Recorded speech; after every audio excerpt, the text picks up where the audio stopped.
You are now listening to another episode of the Renegade Podcast. I have the one and only Square Cymbal. He's a video essayist, a professional drummer, and everything else. He's phenomenal at what he does.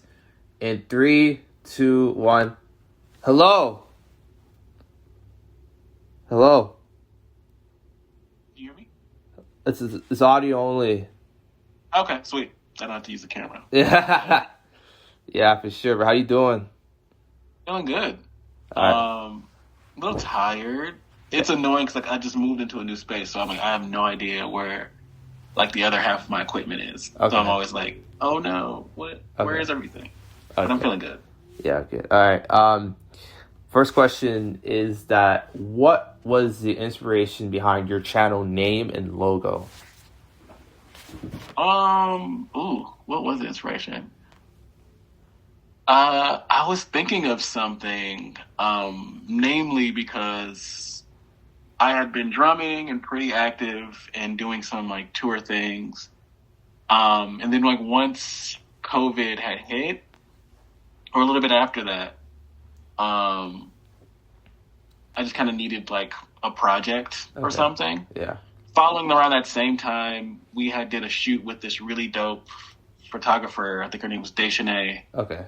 And she took a really lovely picture of me, which I really enjoyed. Yeah. But the handle Square Cymbals has just been my thing since I'm a weirdo drummer for a while now. Since I started social media, I think probably Instagram first. Yeah. Interesting. I want to sort of dive into the drummer aspect of what you do, because that was the one thing that sort of drew me into your channel. It's so funny. I discovered your channel on Instagram. Somebody just somebody mentioned your video under a comment about what it was about. This was around when, you remember when Tyler was getting flamed on Twitter because of his past tweets and shit? I saw somebody link your video, and I saw the video. It was a great video, and then I went to your Instagram, and you're drumming like crazy. I'm like, wow. I thought that was really, really cool. What inspired you to become a drummer in the first place, and how? Because I know you're part of a band, but how did that all come about? Ooh, it's not that complicated. I was a fine arts person for a lot of my earlier years. Studied illustration both in high school and a little college. Did some residencies. Volunteered at museums. I was just trying to really get into the art world here. Yeah. And a lot of my friends are still in that world specifically, and it's helped me out a lot. It's kind of looped back around to that. Yeah. But I had dropped out of art school in my early 20s and just didn't really know what to do. I was just you work bullshit jobs or crappy jobs or whatever. Yeah. And my friend, I think we had took a sculpture class together. She had a boyfriend who played guitar. Yeah. Okay. And I think at his birthday, he had an electronic drum kit. His little brother brought a drum kit, and we played, and it felt solid. At that time, I didn't have any experience with drumming outside of playing rock band or whatever. So, we started going to open mics in my around 22, 23. And he was cool. We were best homies. And then once I found a really stable crappy job or whatever, I was able to save up to get a drum kit. Did that. And then we were just making noise in my mom's attic. And then from there, joined all the bands.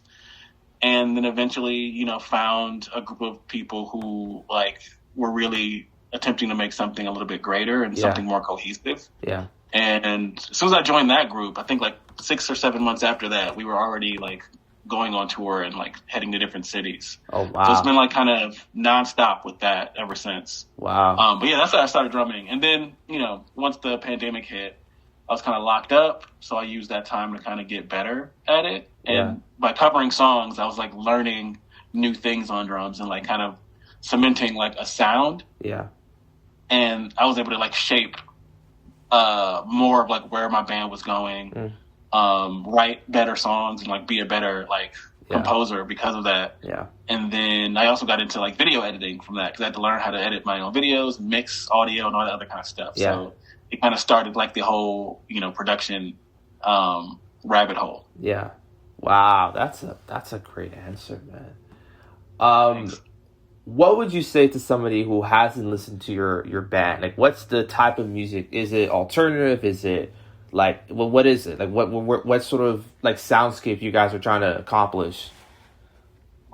It's interesting. Like, we're pretty experimental in that, like, you know, we're pretty porous or genreless in that, like, you know, how you have like a record by a larger artist that kind of incorporates a little bit of everything. Yeah. So I would say primarily like we're an experimental rock band that has roots in like diasporic hip hop or apocalyptic hip hop or whatever. It's like sample based. Yeah. And then there are some ambient tracks and like some straight up like rockabilly stuff. Yeah. Punk stuff, hardcore. And or you know some neo soul, some R&B. So like it has like a little bit of all of those things in one pot. Wow, that is interesting. Has there been like a bigger artist or group that sort of co-signed you guys, or are you guys not at that point yet? It's interesting because we have forever been like kind of traveling with more established acts. The first kind of tour that we were able to do, mostly throughout the South. I think we toured like most of Georgia and part of New Orleans with a band called Algiers. Ooh. They're more of like an experimental rock and punk group that has, you know, experimental sounds with gospel in it. And they were on Matador, I believe. Wow. I think they still are. Yeah. But we got some shows with them. We've also toured with a band called U.S. Girls. Yeah. Another like bigger indie band out of Toronto, Canada, I believe. Oh yeah, that's funny. I'm from Toronto, so that's Oh, sweet. Yeah, that's super dope. Yeah, love Meg and the homies.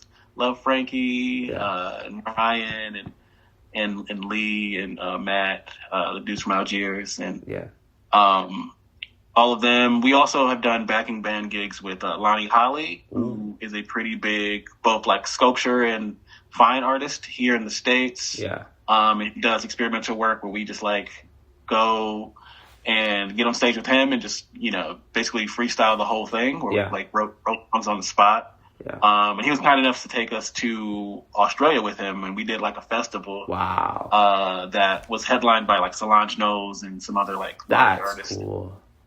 How is Australia? I don't want to interrupt you, but like, how is Australia? How was that whole experience like? Like, did the jet lag affect you guys, or? Just about, yeah. Like, as soon as we got there, I had to sleep like an entire day. I think I slept like 4 hours. But it was sweet. I made a lot of really, really cool friends that like I still am in touch with to this day. Yeah. Landscapes are great. I have a homie who I knew from Cleveland that moved there like a decade ago. So we were able to like have like a reuniting like hangout or whatever. So that was really sweet. Yeah, but cool. I loved Sydney, even though like you can feel some of the cultural dissonance with the native folks, like not necessarily being as present as they used to be there. That was like the one big complaint where I'm like, I don't see any First Nations people. Yeah. And you can tell that like that's really based off of like the displacement of the indigenous population there specifically. But in terms of like the Black and brown people that I've met when I was there, solid homies, love them a bit, super creative, all that. Oh wow, that's cool. That is cool. So back to, you know, like the YouTube side of things. Was there like a video or like a content creator that sort of inspired you, put that battery in your back that, you know what, if they can do it, why can't I do it, kind of thing? I mean, there were some people that where I'm like, oh, this is slop, or like I didn't like how they addressed this issue. I should probably make something in response to that. But thankfully, outside of that, there's been tons of inspiration. Folks who have kind of like opened up how I talk about and have these kind of conversations. I mean, there's a whole, you know, Cornbread to train. You have Khadijah Imbo, fucking foreign man in a foreign land, FD Signifier. Yeah, FD. I don't want to interrupt, but did FD? I swear FD shouted you out recently. I don't know. I think he mentioned me in the Tyler video, probably. I think that's because he also did a video about Tyler, but it was like a short one. Yeah. super sweet. And then like Turb, I think was the person who kind of pulled me into that community of creators, which was really sweet. And love them very much. So they have been super supportive, and like they always, challenge and inspire like how I think and approach communication as like a medium. Yeah. So I'm like really happy that we have like a wealth of Black creators who make some of my favorite stuff personally. Oh, that's cool. That's cool. This is interesting. I have another question. What is your musical inspirations? Is there like an album or an artist you're like, okay, this record sort of changed the way I look at music or life in general?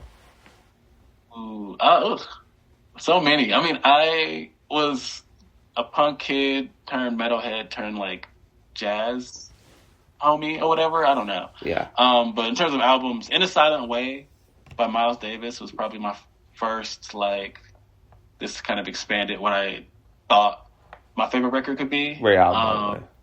But I grew up listening to a lot of different music. My mom was heavily, always with albums and listened to a lot of different stuff. I think me and my bandmates were talking about, because I think the De La Soul Tiny Desk dropped yesterday. Yes. 3 Feet High and Rising was the first CD that my mom bought when I was like 6 or 7 years old. And when I was in middle school, I think like 6 years later, I would take that to school with me in my little Walkman or whatever. Yeah. Second CD she bought, I think, was Dookie by Green Day. So I grew up with like a lot of, pop punk, and that got me deeper into bands like Rage Against the Machine and Public Enemy, Anthrax, Motorhead. Yeah. Thin Lizzy. Ooh. And then like 90s neo soul is kind of where I learned how to play drums. So D'Angelo, Erykah Badu were really huge for me. Yeah. Questlove and like how he put together parts really inspired like how I understand a pocket. Yeah. And now they're new drummers like Nate Smith, who's phenomenal and a genius and kind of like the most human computer that could ever touch the drum kit. He's so precise, but very, very, very very like funky. It's like hard to describe. And then like there's Yusef Days, who has been doing super, super great work. Yeah. We had the band that recently played North Sea Jazz Fest, which is in the Netherlands. Wow. Something I've been watching for a long time. And I got to see Micaiah McCraven play, which is super, super dope. He's one of my favorite drummers. Sam Jones, he plays for Nubia Garcia. He's so phenomenal. Yeah. I think Casa Overload, or was it Casa Overload? I forgot. Casa Overall. There it is. Casa Overall. He did a clinic, I believe. I was able to catch like the last 5 minutes of it, but he has been chefing up and making some really great music as well. So there's so much out there currently that just, you can, if you have the opportunity to listen, you can really like expand your mind and go into a different world for sure. Yeah. Wow. That's a great answer, man. It's interesting, we're in sort of this climate, in sort of culture where like a lot of, how can I say this? It feels like there's this sort of, there's been a lot of this conversation about monoculture, how there's no such thing as monoculture anymore. There's so many echo chambers now. There's so many bubbles. And I experienced that a little bit last year when I was looking at the Billboard Hot 100 charts, right? And I knew most of the artists because I listened to most of them. The number one song in the whole country, right, at that time was by the song Ordinary by Alex Warren, right? I got nothing against this person. He seems like a nice guy. And I listened to it. I thought, okay, it's whatever, right? And I just realized, man, I'm getting old, man. Like, I'm 22. I don't know how old you are. But, like, it's one of those things where, like, the internet sort of promised to bring everybody together, and it did. Now it's like everybody's in a faction. And people who aren't in a faction are in a faction themselves, right? So how do we sort of break that mold? Or can we ever break that kind of thing? I mean, it depends. I feel like in terms of like algorithmic bubbles or monoculture versus a more expansive culture, I feel like people have access to things more in a way that like meets them where they are. Yeah. And I feel like that's like where the disconnect is, where I'm like, I don't even know who Alex Warren is, and I found out like, oh, that's like the YouTuber guy, right, or something like that. But that is like a part of how like the music industry kind of functions, where Yeah. there are people who have huge audiences that I've never heard of. Yeah. And I feel like it can be a good thing that folks are like divesting from these metrics in order to like engage with the art that they like. Yeah. And there could be that huge of a disconnect where there could be a extremely popular artist that I've never heard of before. Yeah. It just shows that like, in terms of like what I'm searching for in the music that I'm trying to listen to, I am like outside of that range, and there's nothing wrong with that. Yeah. I like still like I watch KXP sometimes when I'm like having coffee or reading, and that has like a bunch of indie bands from all over the world who play every day, and I'm able to like find new artists that way. Or there are that like I'm listening to for the past 10 or 12 years that are still releasing new work. Yeah. There are folk who are reinterpreting like the older ways of like making hip hop or making jazz or rock, whatever. So like it seems like there's so much art that people know what they're looking for if they're trying to find something specific. Okay. And I think that is a good thing, especially for the market specifically, where we don't have to depend on these 4 or 5 avenues to deliver us what we want to listen to. We can just find it ourselves. Yeah. It's interesting, right? Because, you know, I don't know, like, do you watch sports at all, or? A little bit. A little basketball. Oh, okay. Right, it's interesting. It's interesting you mentioned basketball, because there's been this whole talk about, like, who's going to be the face in the NBA when LeBron retires? Who's going to be the face? And I'm just like, do we really need a face? Like, why can't the sport stand for itself? Like, I don't get this thing where, like, not every generation is going to have, like, a Jordan level or Kobe level kind of face that everybody knows, recognizes. And you know what? It's better, because it allows other people to kind of paint their own narrative and not let it be sort of controlled by an outside group that cares about engagement and farming and all that other stuff, right? So, I mean, there's like an American obsession with like, I think the word would be like ubiquity, where they want someone to be everything and everywhere all at once or whatever. Because it helps package it as a product. And even with basketball, within the NBA, I think that the game is developing and changing to a point where like there won't be like a singular face. It'll be like, 12 to 13 different players who have their own specific mark on where the NBA is at this place and time or whatever. And like that's a good thing for people who really enjoy the sport and like enjoy like the nitty gritty numbers of it, or like how it functions and how it's growing and changing. But it's bad for like capitalists who need a mascot in order to like package a product and sell it. So I guess with that in music, it's kind of like the same thing. Where like even with like the Kendrick and Drake battle of last year, folks who aren't really as culturally ingrained or inclined to like listen to hip hop from like a cultural lens saw it as annoying and silly that more people were preferring Kendrick's music over Drake's, because Drake literally just like spews slop every 8 to 12 months. And that is what they're used to hearing, and that's how they're used to engaging with music. That's why folks who are into Drake don't really listen to albums, which is fine. We shout out to the playlist babies. But, that's not a sustainable metric if you're trying to, like, improve on what came before you. Yeah, it's actually really interesting you mentioned that, because there is this thing where, like, we're in the era of hate watching or hate listening, and I really feel like that's such a damaging way to approach art in general. Like, you can, like, because I saw your video about Whiplash and, La La Land, and sort of how like kind of like sort of white, I don't want to say white directors, but sort of people of like, how can I say this? But like, okay, I'll say like white directors approach sort of black art forms, right? And I thought the way you did it was super like interesting and very sort of detailed. But you didn't dismiss those movies out of hand, right? You went in there, you analyzed it, you watched it, you broke it down. With these other folks, it feels like there's this thing where, like, how can I say this? Where, like, they're not engaging with the art. they're just hating on us to hate. Like, how do we combat that? That's mainly why I like started making more videos like this, like longer form stuff. It's because it's so easy for me to, I guess, be in my bubble again and like not, talk shit with my friends and like hate on something.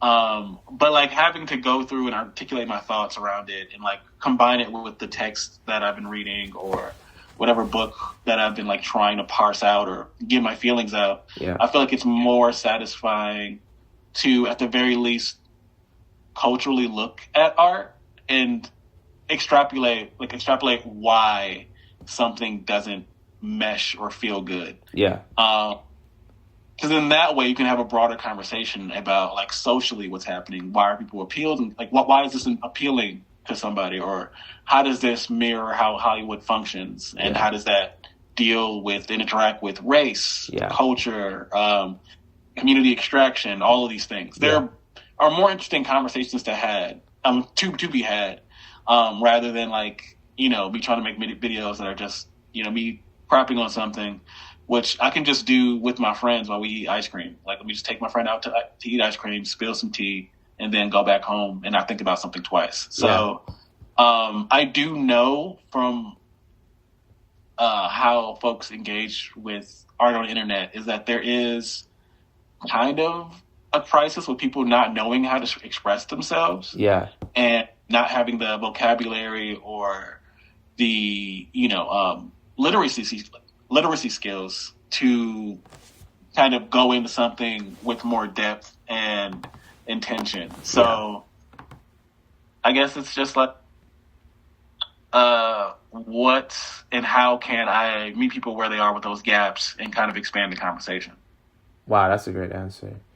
And I also want to expand on that because that's the thing that I feel like there is a bit of a crisis of people not knowing how to process something that's not in their domain. Like I look at, like, for example, a perfect example is probably One Battle After Another. A movie that's caused a lot of, conversation, controversy, and the very fact is the betting favorite to win Best Picture. Now I don't know if that's gonna happen. Stranger things have happened, no pun intended, but that seems to be the sort of the lane that every sort of car is going in regards to that. And the thing about that movie, and here's the thing, I'll say this: like, I love that movie. That movie's incredible, but I can completely understand why, for example, someone like you may not mess with it outside of the filmmaking aspect of it, right? And I'm cool with that. But for some people, it's like, well, everybody has to like this movie or everybody has to hate this movie, yada yada yada.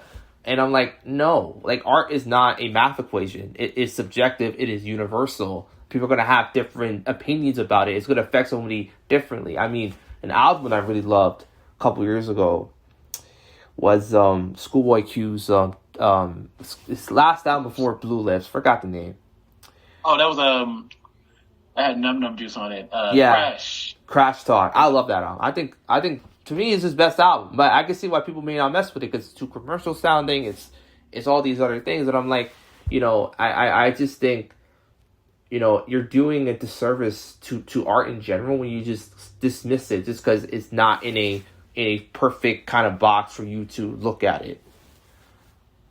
Yeah, I mean, that's a thing too. People are used to binaries, especially in this country. I don't know like about, other places in the West, but I do know that like Americans and folks who are ingrained in American culture love a binary so much, and then they use nuance as a cudgel to kind of like shut other people up and not really understand different perspectives. Yeah. Even with like One Battle After Another, which is a movie that like bothered me in a lot of different ways, but like had, like a good meaty, like middle section that like I found like entertaining and like was well shot. And I've seen like a lot of Paul Thomas Anderson movies. Like Boogie Nights is like literally one of my favorite stress movies because I love when things go bad in the last half or whatever. Yeah. But it's that conundrum where like there doesn't seem to be a way to talk about and consume and discuss art on the internet because of how like hyper let's see, how extreme these binaries are. Yeah. To it. Yeah. Absolutely. I absolutely agree with you on that.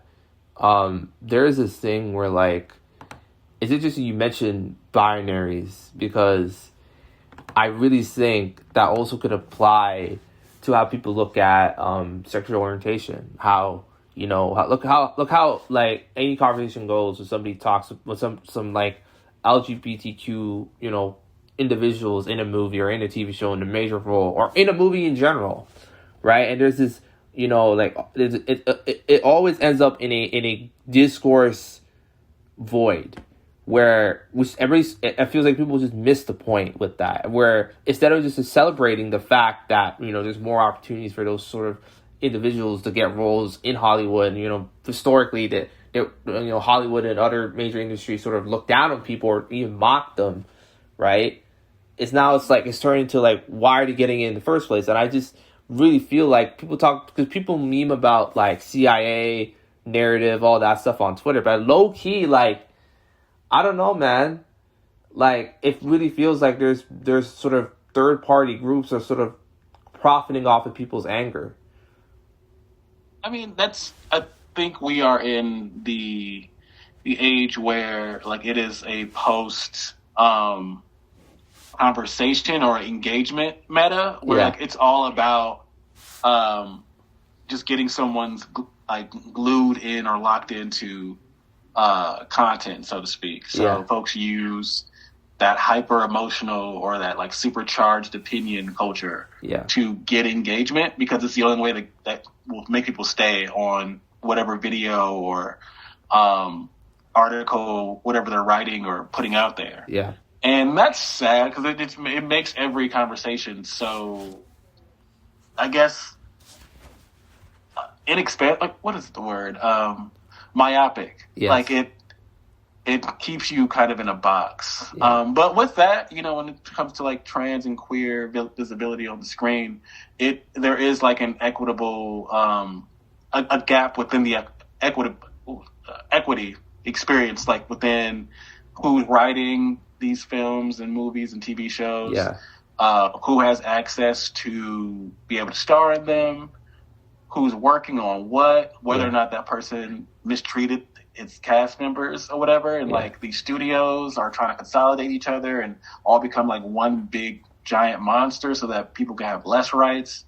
And then at that same time, it seems like it's using the veil of wokeness or inclusion to trick people, just to, have them consume more. Yeah. Even when we're talking about like things like Scream 7, which was by all means a train wreck, it used the momentum that it got from people boycotting it to get more butts in the seats. And although people are now saying that they hated the movie, it still made a decent amount of its money from its budget back. Yeah.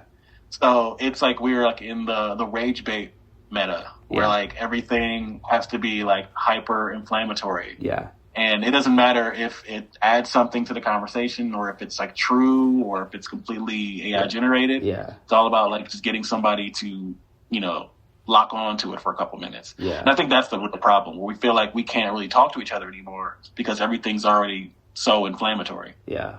Wow. That's a lot.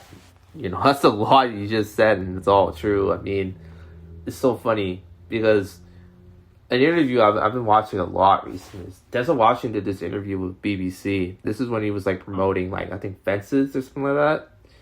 And he said something so true. He said that what is the long-term effect of too much information? The polarization of the electorate, a meaner-spiritedness, and what you're saying right now, it is the meta, right? I mean, there was a time where like a lot of these far-right figures like Nick Fuentes and Christopher Cantwell and Milo Yiannopoulos and even throwing guys like Ben Shapiro and Jordan Peterson, like those guys felt like, okay, we're past that era now. Things are back to normal. No, those guys are now the guys, especially Nick. I'm shocked that he's gotten this much like mileage. Like I'm seeing some leftist accounts posting his shit unironically. I'm just like, what are you guys doing? Like, I'm just like, have you guys lost your fucking minds? do you guys forget what he said? You know what I'm saying? After Trump won the election, he said something like, you know, like her body, my choice. Like, how can you guys forget that? Just because he's on the side as anti-Israel does not mean he's all of a sudden a progressive. Like, what's going on here?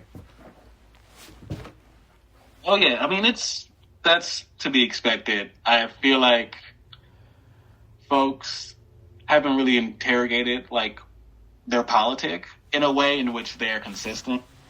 Yeah. And even like if you're like online a lot and you are engaged with the quote unquote culture war warriors and folks who make it a point to be contrarian or present with hyper-inflammatory like content all the time. Yeah. You can see their grift coming from a mile away of like them being disingenuous.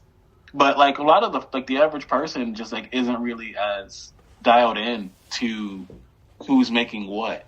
And I know this because a lot of my online friends, not like to knock them or whatever, they're super, super sweet people, but like they sometimes repost folks that I know from like being on TikTok too much, that these people have like done like awful things to other people. Yeah. And I'm like, I don't know how to go about having a conversation with you about that. Cause I'm like, this niche micro, you know, woke influencer person isn't really worth the energy of me being like, I'm gonna go on a full campaign against them. Because at the end of the day, I don't think that people are engaging with it that deeply. Yeah. And that's a problem where I'm like, that's why I'm trying to use the internet a lot less. Yeah. Especially in regards to like my consumption of it, other than like what my friends are sending me, because it does get to a point where I'm like passively engaging with politics as content and not something that like this is real stuff that affects like the lives of, you know, millions of people. Yeah. I don't ever want to be in a situation where I am on this internet cheerleader influencer bullshit where you know I'm literally sharing dirt or, you know, going on campaigns against other creators. Yeah. Not because, you know, they don't deserve to be called out for doing wrong things, which I totally believe that is valid. Yeah. But because it gets to the point where, like, it dilutes the purpose of me using these platforms where, like, I want to be informed on what's happening in the world in the news. Yeah. I don't really want to care about, like, what some person in Salt Lake City is doing. Yeah. Wow. So...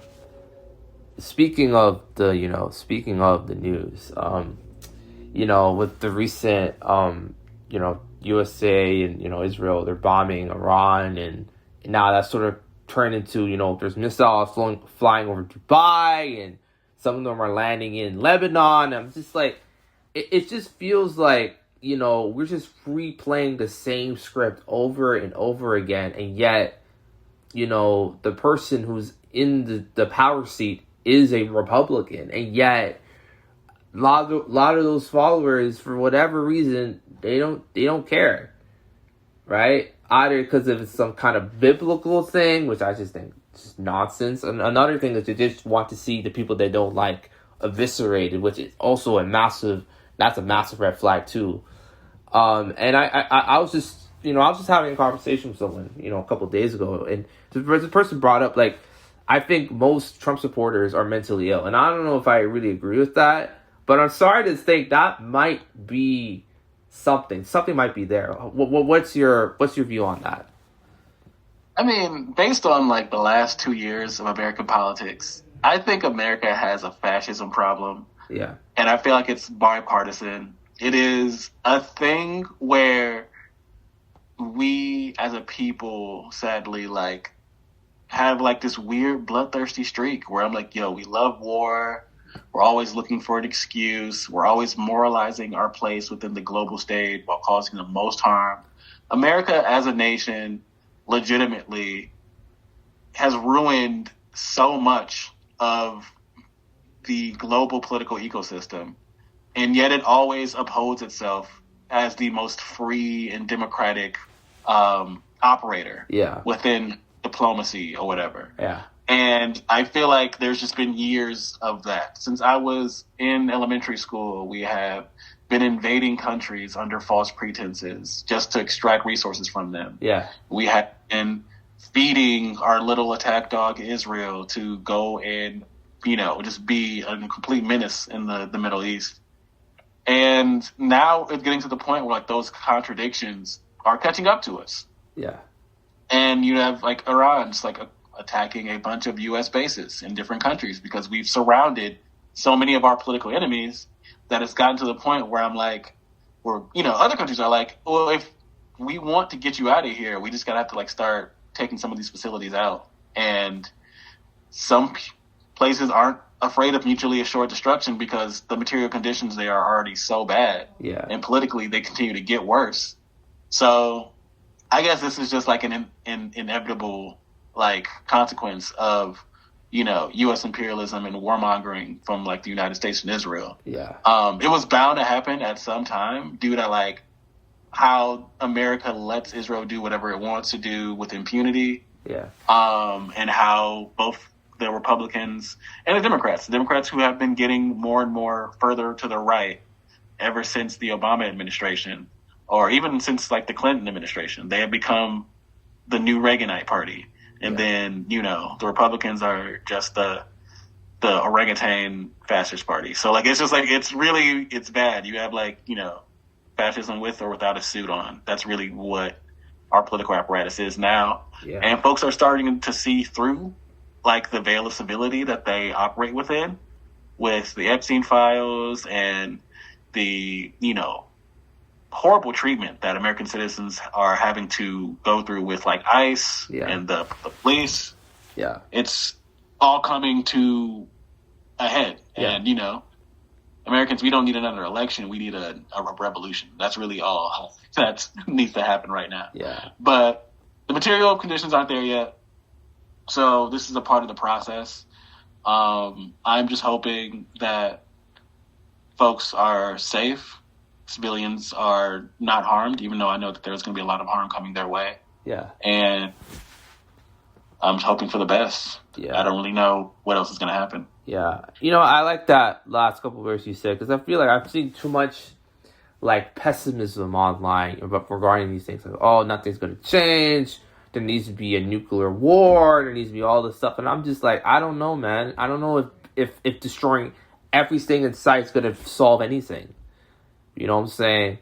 Just think about it, right? I look at what happened in World War I, World War II, where the same people that were sort of benefiting from the wars, benefiting from the weapons, arms race, were the same people that were trying to exploit the Cold War, and they were trying to benefit off the Soviet Union collapsing, and they were benefiting from the Berlin Wall collapsing. They're saying it is not just, and look, people are going to say, are you referring to a certain group? No, I'm referring to capitalism, right? Mm-hmm. Like I'll say this, capitalism is the biggest cartel that the world has ever seen. And the fact of the matter is, they spend all its money trying to market themselves as the only option instead of one of the options, right? Yeah. And that's why you see a lot of these sort of mischaracterizations of socialism, mischaracterizations of other political systems, mischaracterizations of the two-party system, how the two-party system is the only system that works. I'm like, no, right? Sure, like I look at because I live up in Canada, right? Like, and obviously our political system has these issues too, but like I look at what happened last year, last federal election, and Pierre Poilievre was sort of, he was the front runner. He was up by like 20 points when Trudeau resigned, and then all of a sudden he lost his own riding, and now he's begging Carney to let him back into Parliament, and I'm like, if only you guys treated Trump the same way. Like it's just like it doesn't make any sense to me. It's a thing. I want to have more faith in the people, and I think that that's slowly happening.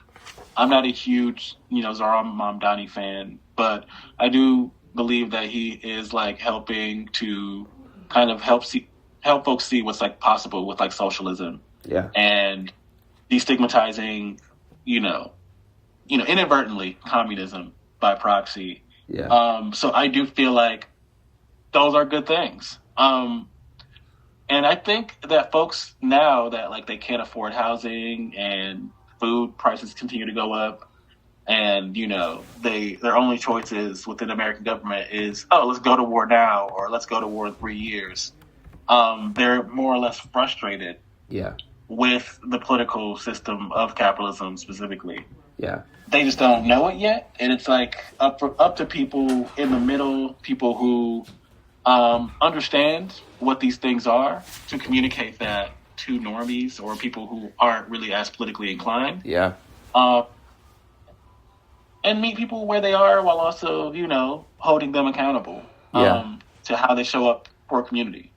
Mostly what I am mostly focused on now, outside of like making stuff that is interesting and educational, is making sure that I'm putting myself in positions where I can volunteer and feed people in the community. Because, I don't know, that seems to be more effective than trying to ingrain yourself in a political ecosystem. Yeah.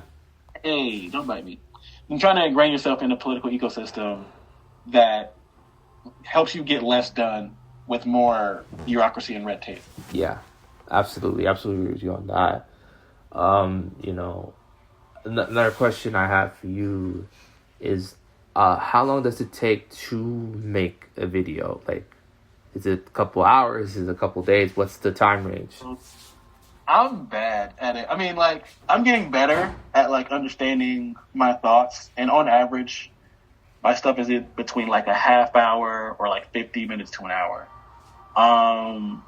The writing process, usually, like, writing and research, I can get that done in about, like, a week. Okay. Generally. And then shooting takes, a couple hours, 3 or 4 hours. Okay. I screen record stuff on my phone, like footage, B-roll footage or whatever. Yeah. So that takes like 5 or 6 hours, because like that's like a really labor-intensive process. Yeah.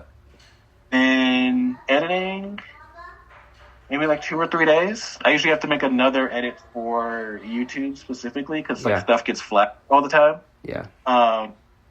So the Patreon edit, I usually have that done about 24 to 48 hours before the YouTube version. Okay. And so about like a little over 2 weeks.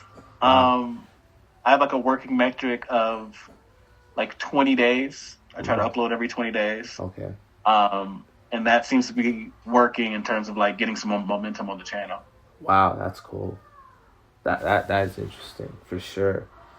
And I'm running late. I think the one I'm working on now. Yeah. When was the last time I uploaded a full length? It was not that long ago. It was the Whiplash one. Yeah, that one was, when did I post couple weeks ago. About 3 weeks ago. Yeah, just about. Yeah, because I had to go do a little short toury tour, so I just got back from that. Okay. But yeah. Wow. 3 weeks. That is, you were hard working, bro. Like, there are certain YouTubers that they only post a couple times a year, and all power to them. And man, you're really trying to maximize the time you have, and I think that should be, followed more. Like, I think, we're in an era where, like, it really is now or never, with regards to certain things. I mean, I look at, like, some report came out about, like, how climate change has sort of won the battle over the environmentalists, and I'm just like, man, like, it's just one of those things, like, you were taught this in school, and it's sort of hammered into it, guys. You guys have to take care of the environment, and now I look at some people my age, and they're like, no, climate change isn't real, it's propaganda, yada, yada, yada, World Economic Forum, slop. Like, I just, like, what is this, bro? Like, how does this even happen, so... I mean, that makes sense. We've been, like, in a society that has been, like, taking things less and less seriously because folks don't necessarily feel empowered to take them as seriously as we used to take them. Like, I can yap about how important the climate is, or how much I care about preserving these forests, but that's not going to stop a big-ass oil company from coming through to Congress and saying, hey, we'll fund your campaign if you let us chop some stuff down. That's that's why I feel like the unserious nature of, like, a Gen Z comes from, is that, at least from my vantage point, being, like, one generation older, I've watched people, like, really believe in stuff and like try their hardest, only for the institutions to literally stab them in the back. And not that that's not nothing. I mean, that's not new. And I'm not like, doomer pilled or whatever. I do feel like you can make change. But how we were taught to go about making change through like the institutions and through Congress or whatever is, trash. It's not like a viable solution to the problems because these people are funded by the folks who are doing the actual harm. Yeah. So yeah. Wow, another great answer. What was your favorite album of 2025? It's interesting. There were 3 that I'm like, because it was really hard to nail it to just one. Really loved You Sexua by FKA Twigs. Yes. It seemed like her returning to like how weird and quirky she was back like 10 years ago. So I really loved it. What was it? Pilot by Mavi. I listened to that a lot. I really liked that album. Yeah. And damn, there's one more that I'm like, eesh. There's so many records last year. Let me check it. Hold on, let me find this. I'm gonna like be mad if I don't say it. I want to say Showbiz, but like I didn't listen to Showbiz by Mike a lot because I was still listening to Pinball. Okay. He continues to make great records. Yeah. But what did I listen to last year? I'm like all over the place. Yeah. But I just keep it there for now. Yeah, You Sexua and Pilot by Mavi were my favorites. Yeah. Yeah, that's a great list. Wow.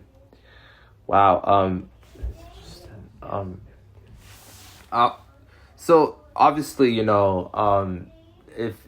this sort of conversation sort of springs up every so often, right? It's a conversation about, because there's one video that I saw from, have you heard of Lonnie Lenz? Lonnie Lenz, yeah, I've heard of her, yeah. Okay. So there's videos she did about, cultural appropriation, right? And it's causing a little bit of stir in the comments. People are arguing about what's the definition and all that. I just want to say, what's your, because it feels like there's a line between cultural appreciation and appropriation, right? Because, anytime sort of on different platforms, it means different things. Like on Reddit, what I'm saying, people seem to think like there's no such thing as appropriation. I'm like, are you sure about that? But how do you sort of define that line?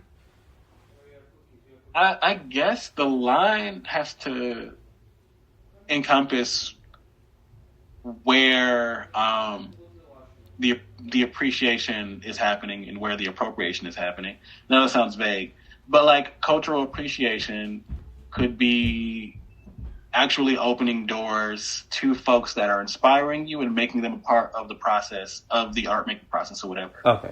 I feel like what is a good example of cultural appreciation?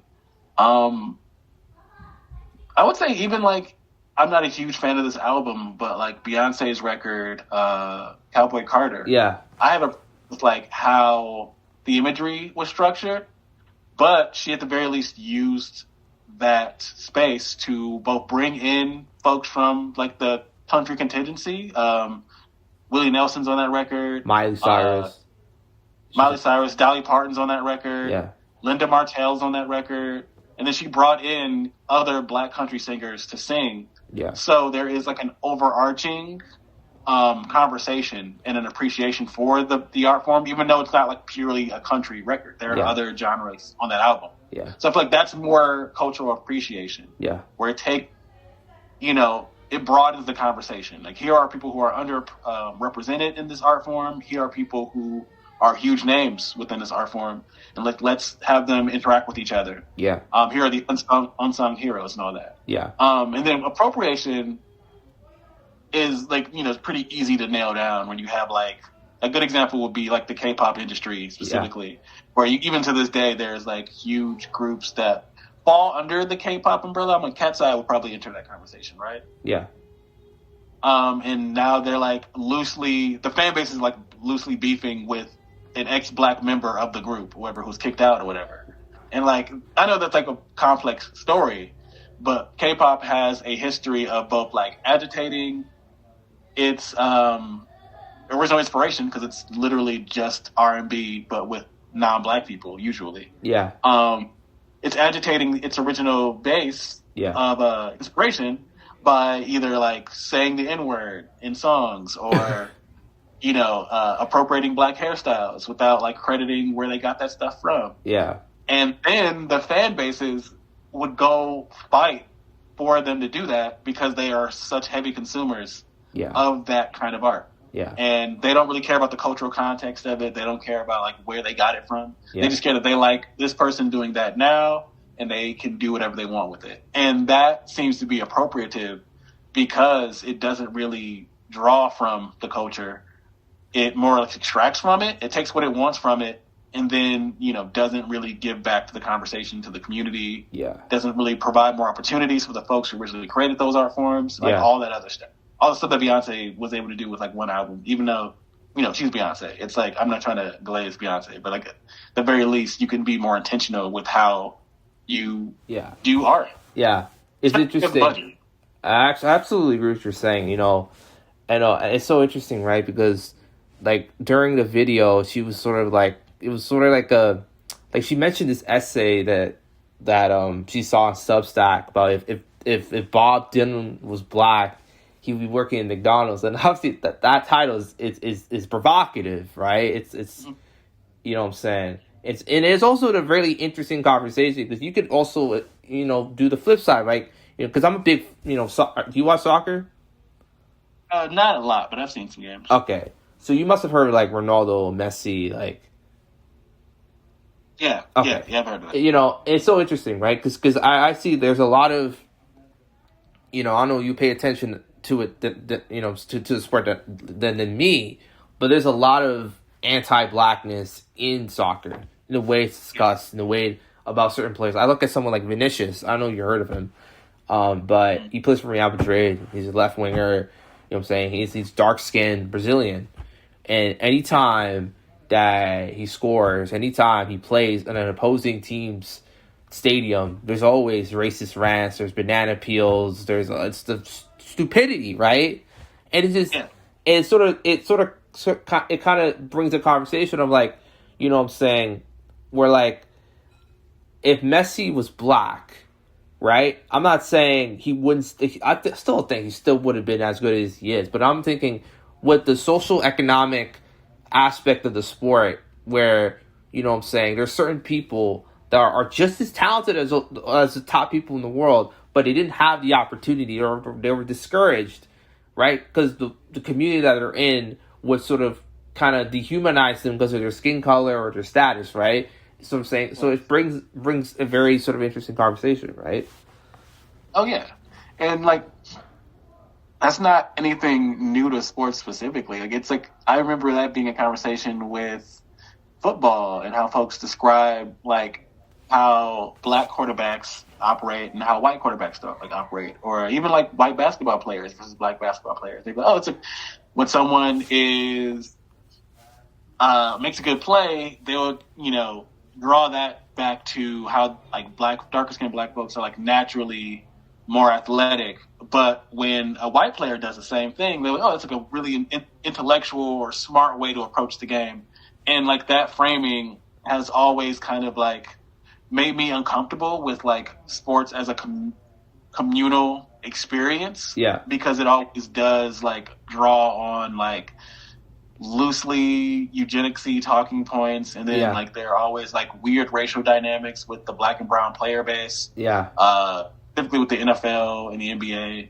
Yeah. So it gets a little dicey. And then like with soccer being like a sport that's like played globally, and for the very wealthy teams able to go to different countries and just like get the players that they want to come to theirs, there is a lot of, I guess, charged and coded racist language that comes from darker skin, that comes to darker skin players specifically if they were to excel in that sport, because it's still at the end of the day like a giant spectacle for the wealthy white nations. Yeah.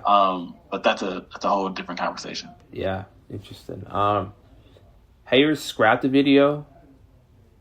Oh, I have a couple, and they were bad. I mean, I still have I feel like my older stuff isn't that great either. But yeah, there have been some ideas where I'm like, this is not good, or stuff that like I had to wait until I knew how to approach it to like actually like make a video about it. Yeah. Like if I were to do the Tyler video like 2 years ago, it would have been trash. Yeah. Yeah, I'm with you on that. I actually want to talk about the, Tyler video and him as an artist in general. Like, I don't know, man. I feel like there was a time in my life, or like a couple years back, like Tyler was one of my favorite artists, like, period. And now I can't even stand and listen to him now. It's just, I don't know, man. There's something off about that guy. But the tweets and stuff that, like, I knew because I already kind of did a little bit of research, right? And the whole Goblin era was sort of intentionally provocative, right? But also there's this sense of like, I don't know, man. Like, it's sort of like the emperor with sort of no clothes type of thing, right? Where like you listen to an artist and you built up this image, and then you see what they really are, and you sort of kind of feel betrayed, kind of. Like, I feel the same way about like, what I'm saying, like Drake. I kind of knew about that, what I'm saying, the whole CLB thing. Like, I remember he was putting up all these billboards, and I got tricked, and I listened to the record, and I'm like, what is this? Like, what is this? I'm like, I'm done with this guy. You know what I'm saying? And and J. Cole, same thing. Kendrick, same. It's just like, I don't know. It's like maybe I'm getting older. Maybe my mind is shifting to a different type of hip hop. You know what I'm saying? So it is what it is. I mean, that might be the case. It's an interesting thing. I mean, you're still moderately young, and I feel like you get to a point where like the music isn't meeting you where you're at right now, and like that's okay. I think how we're taught to like listen to or appreciate music is through these like large standing figures within the culture or whatever, and not like, oh, this is like a project that I can relate to. And there have been albums where I'm like, I haven't liked them during certain years of my life, and I come back later in life and I'm like, oh yeah, I can like listen to this again. Yeah. So I think the distance is good. Like there's always more stuff to listen to. Yeah. And who knows, it might make you, like some of the stuff that you liked when you were younger, if not for like, nostalgic purposes or whatever. Like it's always good to grow. And at the very least, like I think what I liked about making the Tyler video specifically is that like through studying him, I can have some distance from him as a person and from his work, so that I'm able to come back and appreciate it more on my terms instead of it being like I have to ride hard for this artist all the time and defend him. Yeah. Like, because no one has to do that. Like, these people aren't our friends. Yeah. Like, they make stuff that we like. Yeah.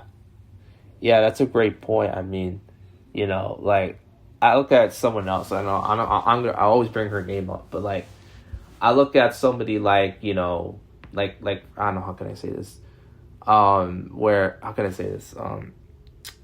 Billie Eilish, right? Lonnie mentioned her name. She did like a little bit of a segment on her, and her clothing, and she had like these chains on, and she was speaking a little bit like with a black accent. I don't know. I haven't really gone through that video like that, but it sort of kind of brought a conversation like, how do you like obviously like she hasn't done the thing someone like Kanye has done, you know what I'm saying, or like Dr. Dre has done. Or someone even like Eminem has done early in his career, where he was sort of intentionally making some very kind of cruel tracks, right? But like, it's sort of like, it's like, how do you separate? Like, can you separate artists from their art, or do you think that's impossible? I mean, you can. I think we need to kind of like understand the scale of things. Yeah. And I don't think that we'll be like as carceral as we need to be.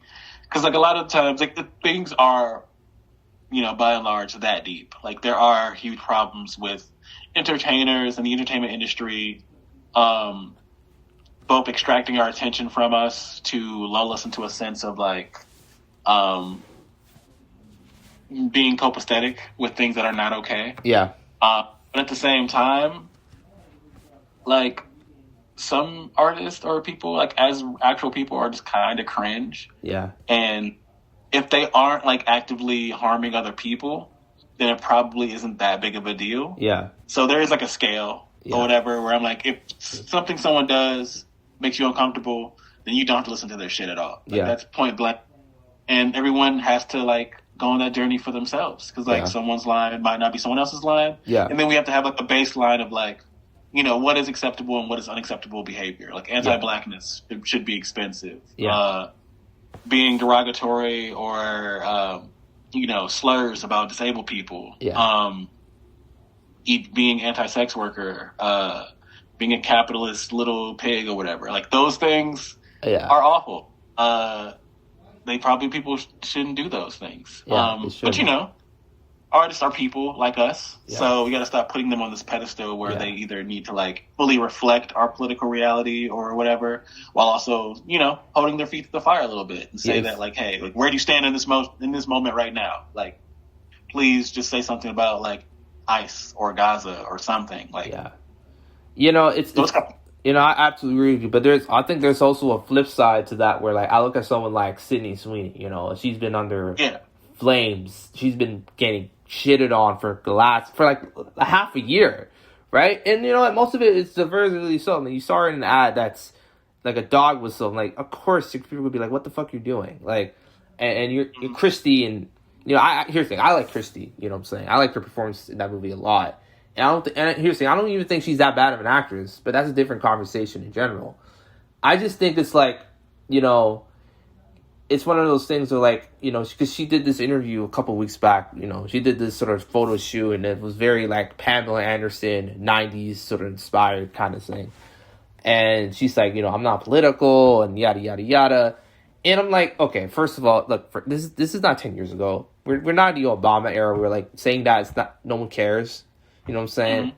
But on the other hand, I'm like, do we really need to hear her take on Gaza if she doesn't know what's really going on like that? Do we really need to hear her take on certain things that we know, okay, she does not have all the information? You know, it's an interesting dichotomy, right? So, oh, yeah. I mean, I feel like it's interesting with the Sydney Sweeney case because, like, no one forced her to, like, try to do the right-wing pivot thing. Yeah. And, like, folks are totally fine with consuming art from, like, a goofy, not very smart liberal. Like, it's fine. Like, I will watch a movie with, like, Matthew McConaughey in it. And, like, as long as, like, your politics aren't, like, in favor of something super egregious. Yeah.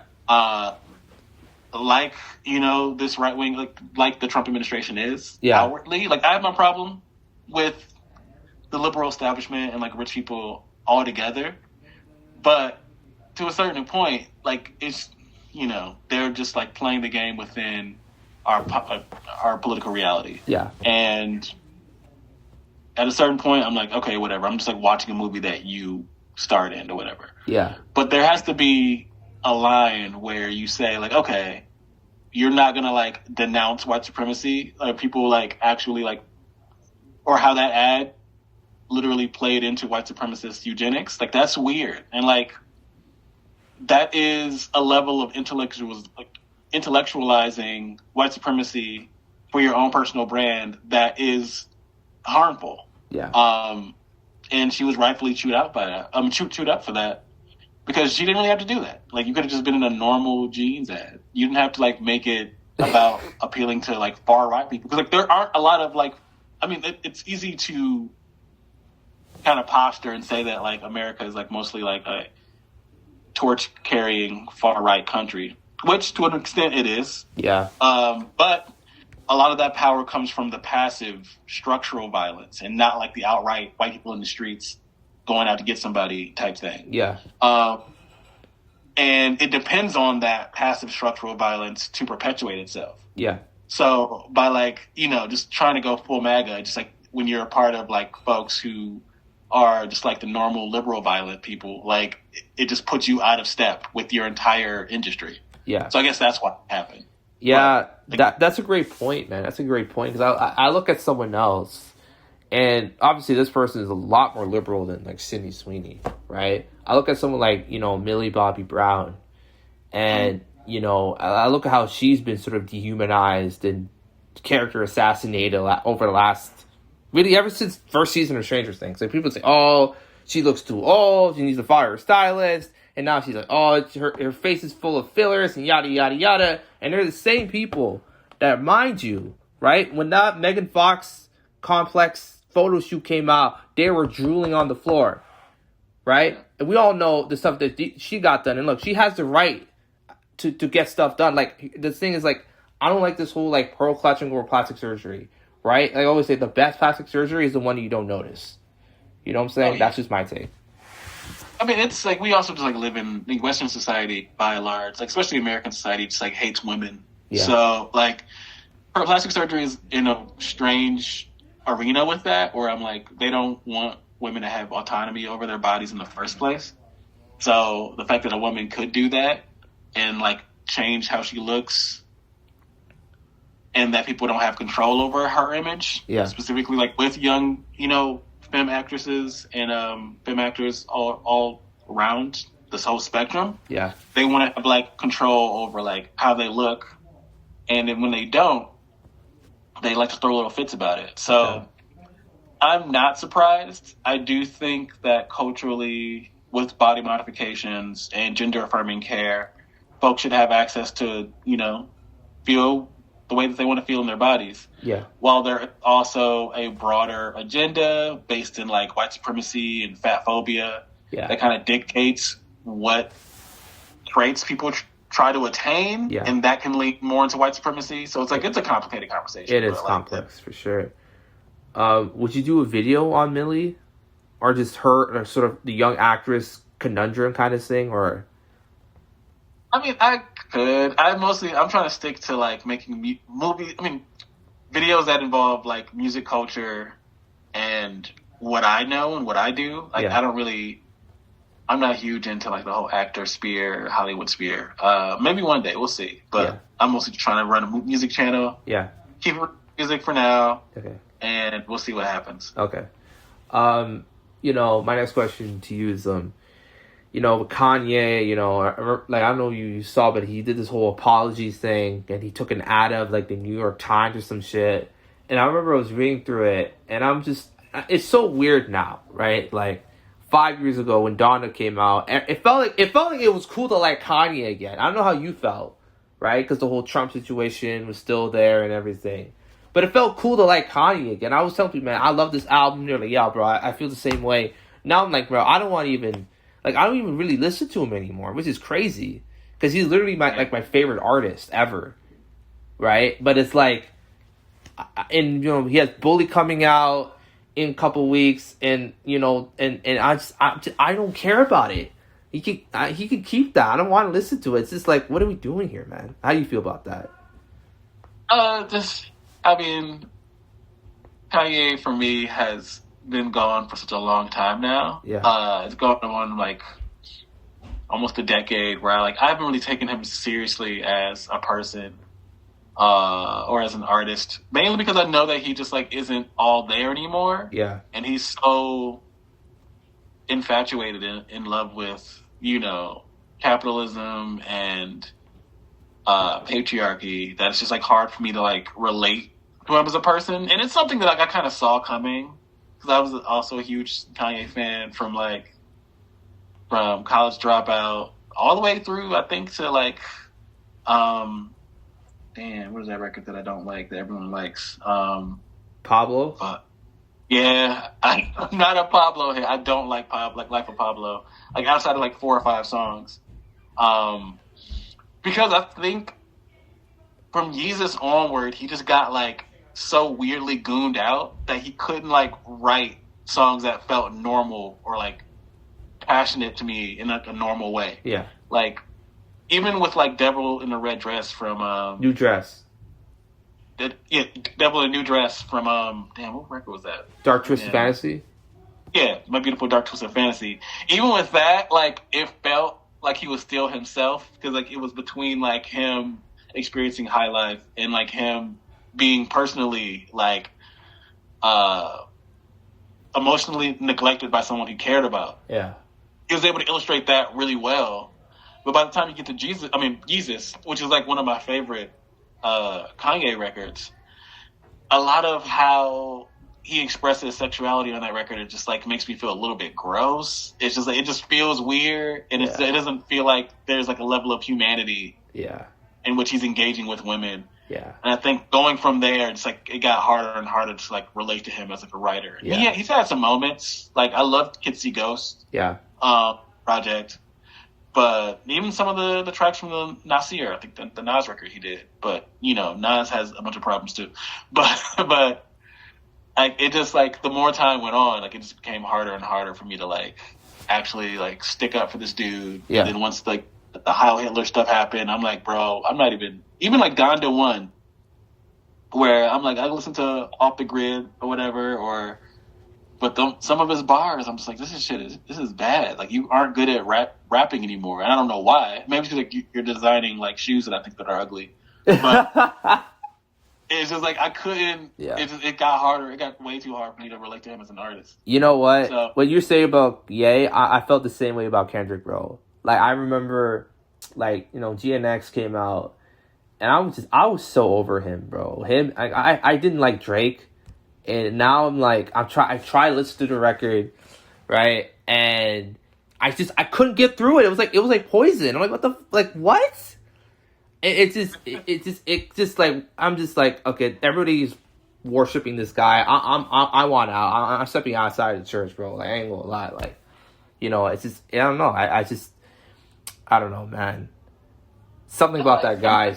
Something's off, bro. I ain't gonna lie. I don't know, but how you listen to Draco the Ruler? No, I haven't. No, all right, not yet. Okay. But you heard of him, right? Yeah. Okay, so Draco is like, and I don't know, somebody made this to this short, I don't know, but he did this Instagram live. Draco did this Instagram live back in 2021. And granted, I even heard of this guy back then. But he did this short, or this video about like, there's these rumors about a West Coast album by a major artist. He's clearly referencing Kendrick, right? Mm-hmm. And all the big West Coast people are going to be on it. You know, a lot of Draco's collaborators were on GNX. Producers, everything, right? Mustard and you mentioned Mustard a lot. And next thing you know, a couple months later, he dies. He got murdered. And it's like, I don't want to get too conspiratorial because I don't want to sound like Alex Jones, but man, something is up with that. Like, I don't know, like... I'm sorry for that tangent. I can't say yay or nay or whatever. I do know, like, you know, the music industry is kind of messed up, but sadly within, like, hip-hop, like, it's wild because there does involve, like, there are, like, it's full of really talented people, and it's full of a lot of folks who have to kind of struggle to get their voice out and, like, become, like, established artists and, like, make it themselves. I feel like hip-hop is probably one of, like, the hardest to do that within because you have to kind of build a level, like an insular level of a sense of self. Yeah. And always project that on a record in a way that, like, other vocalists don't necessarily have to do. Yeah. Or it's just, like, different struggles all around. Yeah. You know, not say one's harder than the other. But there's also, like, that level of machismo or kayfabe or posturing that is involved in making a name for yourself. Yeah. And once that, like, interacts with, like, how you have to show up in your community, it can be dangerous. Yeah. And, like, that sucks because a lot of people, you know, lose their lives really young because of that. Yeah. So, I don't really know. Like, if you recall young Draco and you get into a feud that ends up, you know, taking you out, like, it's not super surprising due to how folks within, like, that sphere and community have to run and, like, carry themselves. Yeah. They have to, like, be ready to always fight. And, like, that sucks. That, you know, as an artist, there isn't enough room for you to, like, put your guard down and not have to kind of deal with those hardships and, like, those risks to your life every day. While also, you know, are they black? I'm not sure if it's a black person. What? Like, I've heard some... Is young Draco black? Yeah, Draco really, he's black, yeah. Fully, like... Okay. That's like, it's rough, because I'm like, yo, like, there's so many young black folks who are just like, or talented artists who just, like, lose their lives so young, which is really, really bad. Yeah, and also there's this thing where like the way that sort of those things get discussed. I mean, I feel like a lot of the conversation around that is super disrespectful. I mean, I look at the whole DJ Academics thing where like he was covering Chirac the same way somebody would cover a Madden game or a FIFA game on stream. It's like, and now all of a sudden he's getting all these interviews with these big artists. He's somehow a thought leader in hip hop discourse. I'm like, what? Like, it just it boggles my mind. It really does. And I feel the same exact way about Charlamagne the God. Sure, he's more he's sort of more kind of, he's more articulate, he's more put together, he's more, he could explain himself more in a way that is not super charlatan, but it's the same exact thing. Like, those guys exploit, and then when people call them out on it, say, well, I have the platform, you don't, so shut up. Like, I really disrespect people like that. I really do.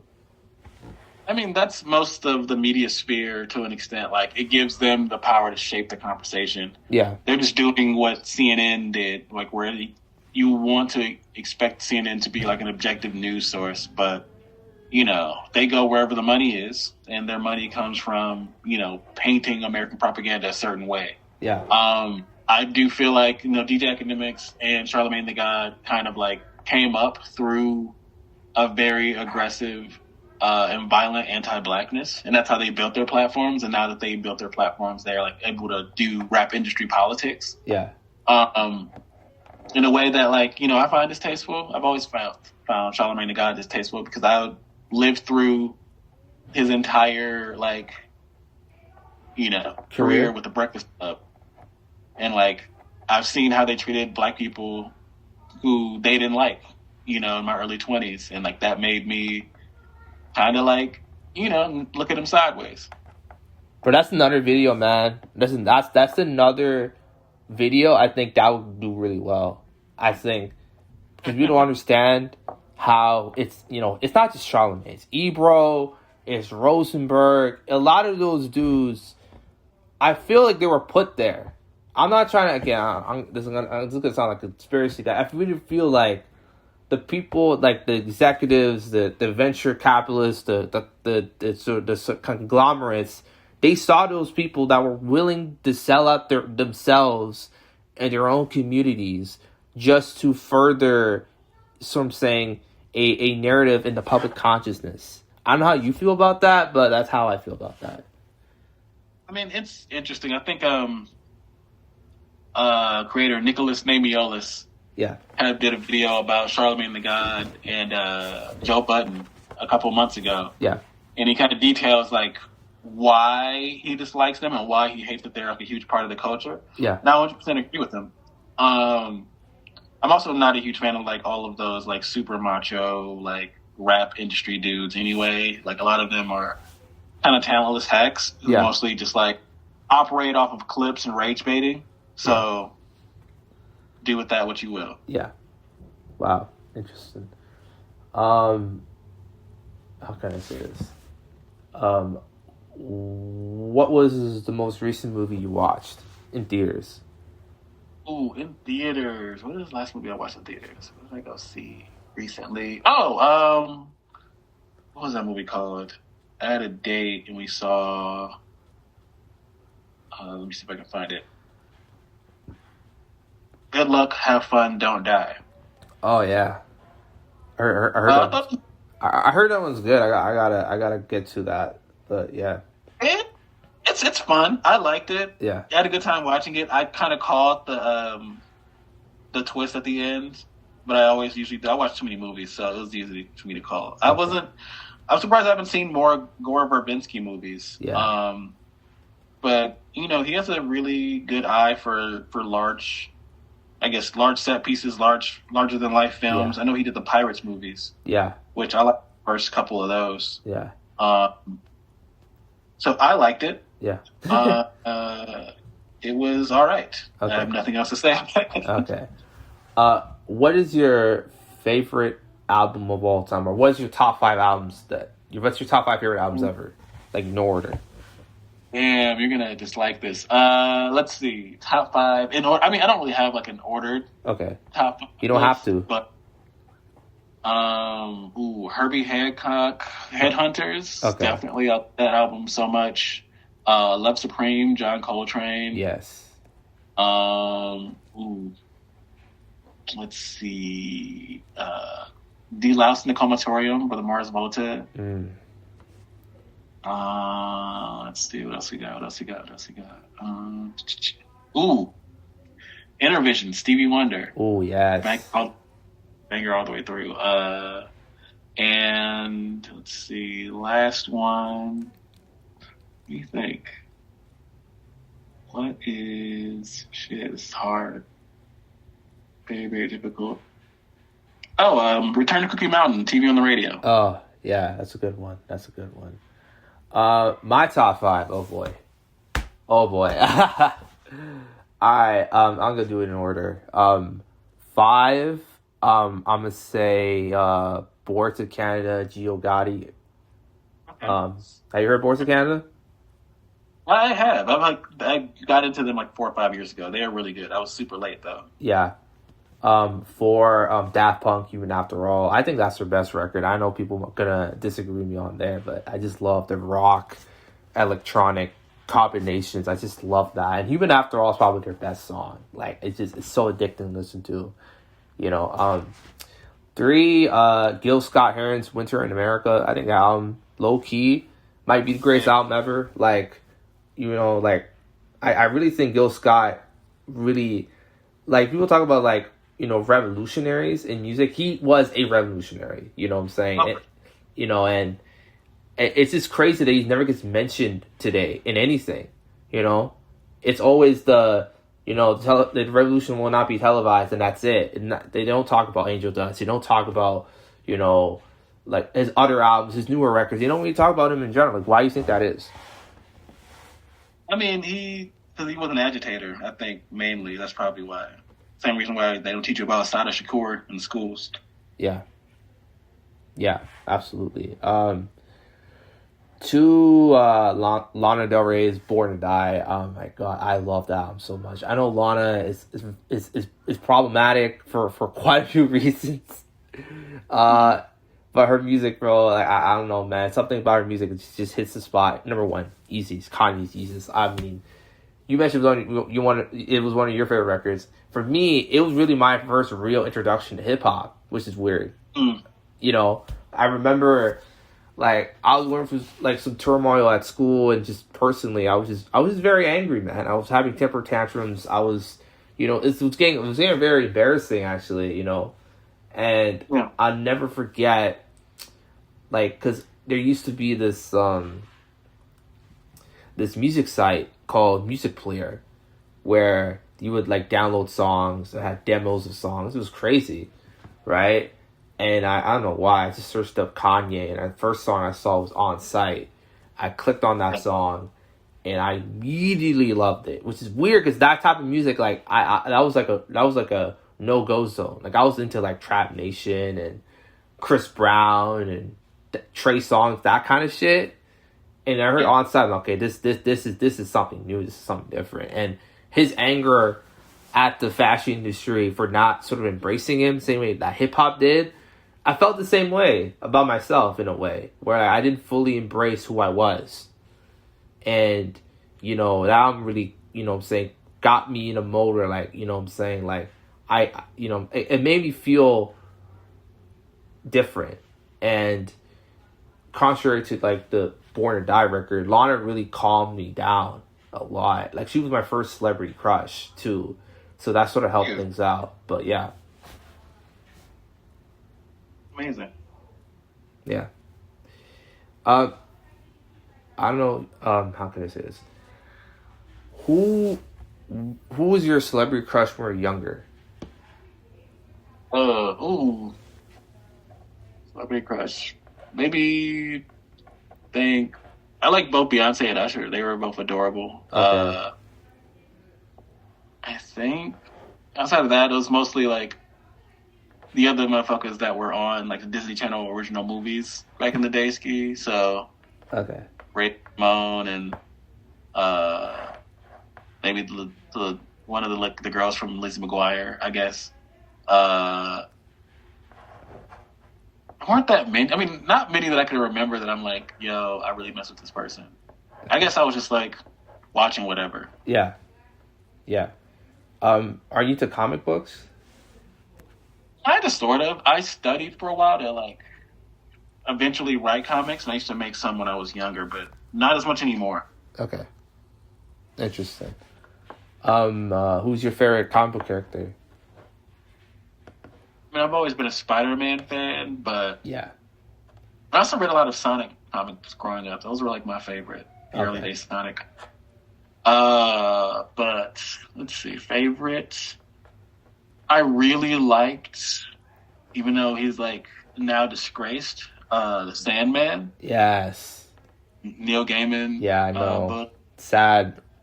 It's really self-inflicted sad, too, but like it is something. For me, it'll be Raven. Teen Titans. I absolutely adore her and her character and everything about her. I know some people kind of look at her like as this, goth chick, whatever, but like, nah, I feel like her character is so much deeper than that, Mm-hmm. Because I kind of saw myself in her a little bit, like I was sort of very introverted at one point in my life when I first discovered her character, and now, granted, I'm more extroverted now, but there is that thing where like, it's so interesting, right? Because you mentioned Spider-Man, and I was gonna ask you about like Miles Morales and how he's been sort of depicted on the big screen, and now people are more open to the fact that, if he were to take over the mantle in the MCU, people would be open to. Granted, there's gonna be racist people that hate the fact that a white straight man is not behind the mask, but I'm like, Spider-Man could be anybody. That's the appeal of the character, right? Yeah. So yeah. Oh yeah, Miles was dope. I really liked what they've done with the last two movies. I like the game. I like that he's in like the Spider-Man games and he's a part of the active conversation. Yeah. Regardless of what racists think. Yeah, for sure. What's your favorite movie? Pan's Labyrinth. Oh, yeah. That movie's amazing, bro. My favorite movie is Tron Legacy. I know you watched that, but that's a solid movie. I like Tron Legacy. What? Yeah, it's a good movie. Okay. Would you make a video about that movie and how, like, maybe it's like a time capsule, kind of thing, or? A little bit. I mean, I might do something on Daft Punk, but I don't know. I would rather like write about house and dance music from a more like what is it, like what is the word, anthropological kind of thing. Yeah. Like that's more interesting, and they are a part of that conversation. They're like surprisingly like the most respected, French folks to like participate in that. Yeah, for sure. They're incredibly gifted, people and individuals in general. Did you watch Tron Ares when it came out, or? I hate Jared Leto, so I was not going to see that. I do not like that guy. Yeah, I don't like him either, but man, I'm like, look, man, I'm not going to miss out on a Tron movie in theaters, in IMAX. Me, my brother, a couple of his friends, we watched it. We had an absolute blast. I love that movie, but I understand, like, maybe, it probably would have been profitable if it had anybody else but Jared Leto. But like, yeah, so, have you heard of Actress, the electronic musician out of UK? He's black and No, I haven't. Oh, you should listen to him, man. Okay. You should listen to him, bro. There's a song that he did back in like 2010. It literally is Disclosure before Disclosure. I know you heard of that. Those two guys. I know Disclosure. Okay. Yeah. Okay. It's called Always Human. That song is a banger. You have to listen to it. And I think you're gonna make that dance electronic house video. He should be included in that. Because he occupies a very interesting space. Him out also throwing Sampha in there as well. Because Sampha, sure, he's not a dance artist, but like he's kind of pretty influential in his own way, So okay. How do you feel about Jim Jones and his place in hip hop or culture in general? I'm not a fan. Like, like he kind of gets on my nerves. He was always like never that good at rapping. Okay. And I feel like he just like he picks fights with people just to get attention. Yeah. But I'm also like I've never been like a huge Dipset fan, so like I never got into that whole collective. Okay. All right. So I have a take. I don't even like this take. Granted, I'm not a big fan of either. But you really think about it. I kind of see where he's coming from with this whole, like, I was underappreciated thing. Because I was like, I look at A$AP Rocky, right? And it might be a very weird comparison. But Jim Jones was kind of like A$AP Rocky before A$AP Rocky. Think about it, right? The style, you know what I'm saying? A$AP Rocky was heavily influenced by, you know, Dipset and Cameron. And I mean, A$AP Rocky mentioned Jim Jones quite a few times on Don't Be Dumb, which I find very interesting. There's a song that got leaked that was supposed to be on like the second disc, you know, of Don't Be Dumb. It's called Gemstones, and he literally mentions Jim Jones on the hook like 3-4 times. And I look at like, you know what I'm saying, like Jim Jones was one of the first, you know, artists that embraced A$AP Rocky when he came out, right, back in 2011. Like, genuinely, right? And he was on a song of him and Clams Casino called Freeze, which was on a like the A$AP Mobb's first mixtape called like Lords No Never Worry. That song's fire. The pre-Flacco, you know, Jim Jones called himself Capo. So there's that as well. So that's just my take on it. I don't know how you feel about that. I mean, I don't have a horse in that race, honestly. I like some of Rocky's music, but I'm also not the hugest Rocky fan either. Okay. I thought Don't Be Done was fine. Okay. That's the extent of my Rocky knowledge, I think, at the moment. Yeah, for sure. Are you a fan of Griselda? Sort of. Okay. I'm loosely getting into it. Okay. I think, who thinks that? Is it Benny? Is it West Side Gun? It's a couple Mac other Homie? folks. I like Mac Homie. I think they're all great. I haven't really like dug into like more of their collective work. I've listened to more like solo stuff. Okay. I've been I think Benny live as well as West Side Gun. They come to Cleveland a lot, which is sweet. Yeah.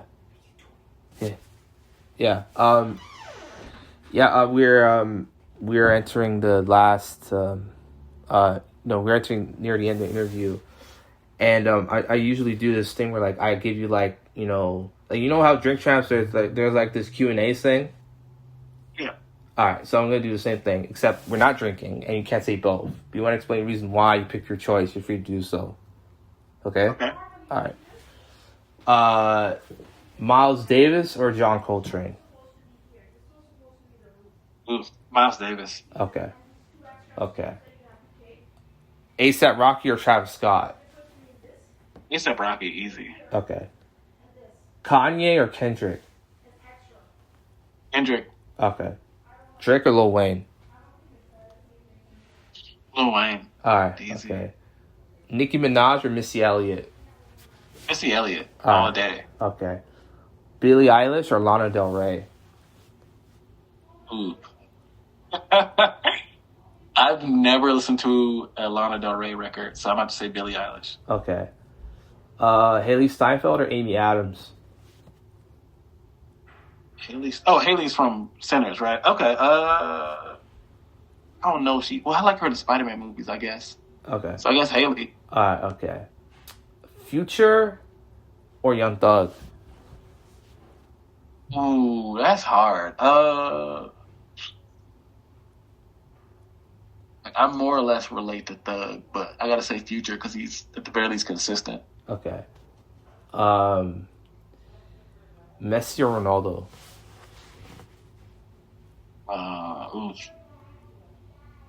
Let's see. I know. Okay. I gotta say Messi. Okay. Paul Thomas Anderson or Coen Brothers? Coen Brothers. Okay. Definitely. Okay. Jordan Peele or Ryan Coogler? Jordan Peele. Okay. Damn, I didn't think. Marlon Wayans or Kevin Hart? Marlon Wayans. Okay. Side note, did you watch him when it came out last year or? Not yet. I'm gonna watch it. I just heard that it had like some stuff that I'm like, I do not want to see that in it. But now I'm like, it's on the streaming thing, so I'll probably watch it soon. Okay. Stranger Things or Game of Thrones? Damn. I've been boycotting Stranger Things for the past year, so I guess I'll have to say Game of Thrones. Okay. All right. Spike Lee or Oliver Stone? That's a good one. I still have faith that Spike Lee can turn it around. Okay. So I'm going to say Spike Lee. Okay. Tom Cruise or Jackie Chan? Ooh, I dislike both of them. But I'm going to say Jackie Chan. Okay. Denzel Washington or Samuel L. Jackson? Denzel. Okay. Tom Hanks or Morgan Freeman? Ooh, sadly Tom Hanks, because he isn't weird to his co-stars, like I've heard. Okay. Carl Sagan or Neil deGrasse Tyson? Ooh, damn. I don't like either of those motherfuckers. Isn't Carl Sagan in the Epstein Files? No, I think that was someone else.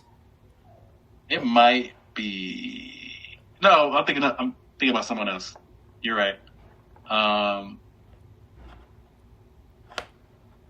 Let's see. I don't like Neil deGrasse Tyson either. Okay. But I'm about to say Carl Sagan, I guess. Okay. Leonardo DiCaprio or Marlon Brando? Yes, Leonardo DiCaprio, but not by a lot. Okay. Rob De Niro or Al Pacino? Rob De Niro, he supports his trans daughter, so like, good for him. Okay.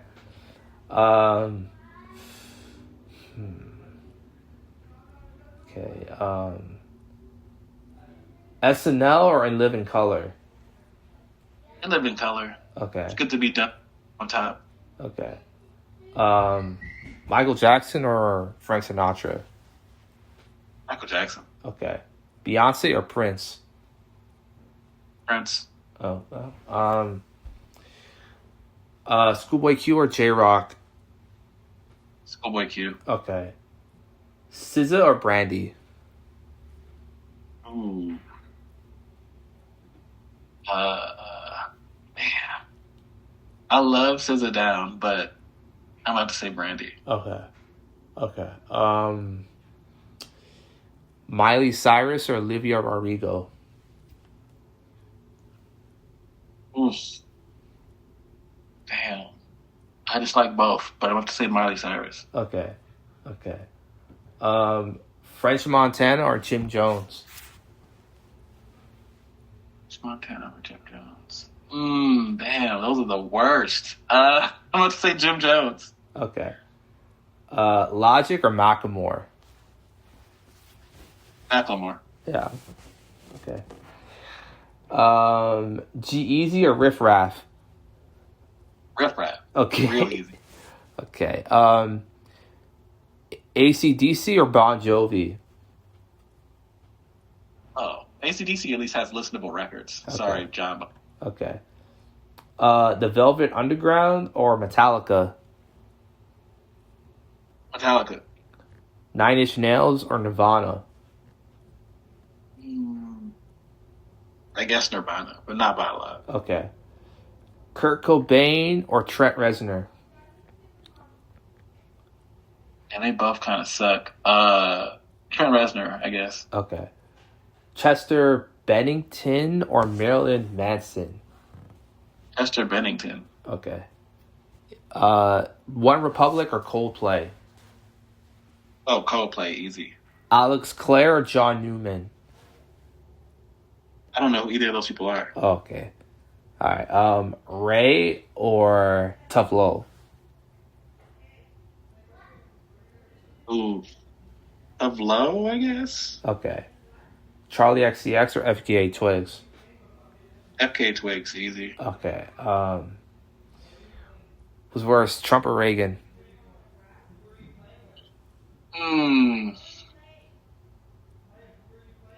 I want to say Ronald Reagan, but we got like 3 more years. But I'm still gonna say Ronald Reagan. Okay. Bonus one. Last of Us or GTA? Oof. As a game, even though I don't want to admit it, Last of Us. Okay. Second bonus one. Ashley Johnson or Tara Strong? And isn't Tara Strong like a huge Zionist? Yes. I would say Ashley Johnson. That's what's her name? What's her name, right? That was Ellie. She voiced Ellie. Yeah. Okay. But she was also on like, Disney movie stuff, like back in the day. She's like an old school. I remember she was in Growing Pains. Yes, Growing she was Pains. in Growing. She was the little girl. Yeah. She was in What Women Awful Mel Gibson movie. What else was she in? She was in Teen Titans. Yeah, she was. Reset. Yeah. She was Gretchen. Yeah. I remember that. Yeah. Yeah. I loved her. Bonus one. Raven from Teen Titans or Gwen from Total Drama Island? I didn't like Total Drama Island, so I'm going to do Raven. Okay. Okay. Second bonus one. King Crimson or Queen of the Stone Age? Ooh. Yeah. King Crimson. Okay. Surprise. Okay. That's it. Yeah, that's the end of the interview. I'm so glad we got this one through. I think we showed a lot of, you know what I'm saying, conversation, chemistry on here, you know what I'm saying? So, yeah, man, it was a real honor. Oh, yeah, thanks for having me. I appreciate it. Yeah. One last thing I'll say before I sign off is, you know, when I do get this posted, I want to get this posted as soon as possible. Would you be cool with, like, promoting on your socials? Oh, for sure. Yeah, I'll put them up with the link and whatnot. Okay, thank you. Or ship. Thank you, man. Have a nice day, man. You too. Have a good one. Bye. That is another episode of the Renegade Podcast. Hope you guys enjoyed. I have one same way I enjoyed this one, put this one together. Bye.